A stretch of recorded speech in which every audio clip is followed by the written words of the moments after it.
makanlah berbuka puasa. KitKat 7 lebih dah. Kita ada sambal sardin. Kita ada udang celup tepung. Buah ondel-ondel sudah semestinya. Makan.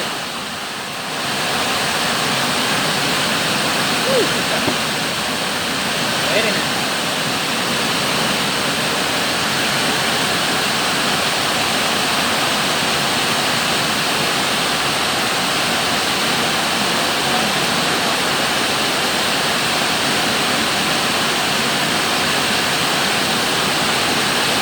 Hujan, so lebak-lebak. Nasi sepoyok. Alright.